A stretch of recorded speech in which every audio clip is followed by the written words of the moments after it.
Today marks the 150th anniversary, that is, of one of the most somber moments in American history. April 14th, 1865, President Abraham Lincoln was shot and killed by John Wilkes Booth at Ford Theater in Washington. Here to help us commemorate this day, presidential historian Doug Wead. Doug, welcome to the show. Very good to have you here. Thank you. You know, I think it's so interesting, this story today, 150 days later. It's difficult to put it in context.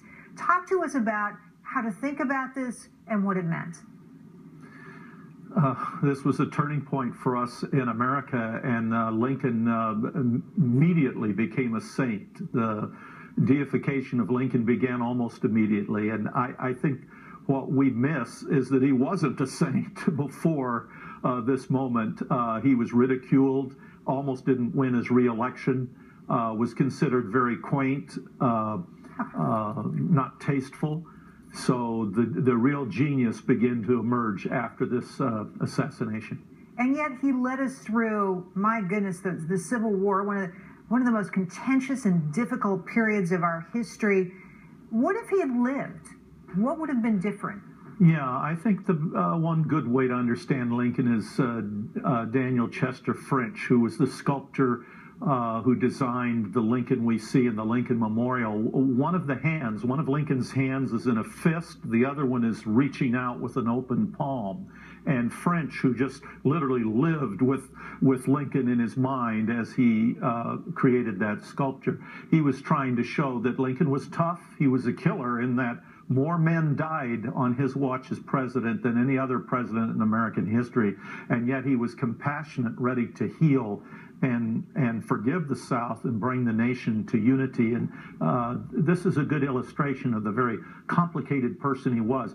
He practically memorized the 5 books that his stepmother brought to him when she married his father. She brought him 5 books: the Bible, Aesop's Fable, Parson Weems' biography of George Washington, Toynbee's History of the World. He didn't have a vast collection of books like many people presume. He only had 5, but he almost memorized them.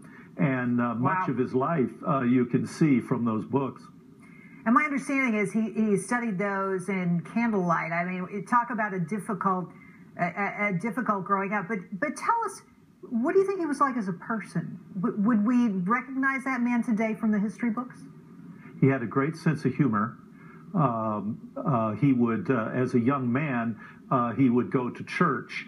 And when church was over, he would come out in a field, stand up on a stump, and he would re-preach the sermon loaded with sarcasm and double entendre, and it would attract a big crowd. People said it was much better than the preacher's sermon. It was satire. His father was furious with him about it, but he had a great sense of humor. He had a temper that we don't fully acknowledge today. But when they hurt his sister Sally, he was furious, and he played a pretty dirty trick on the people who had hurt her.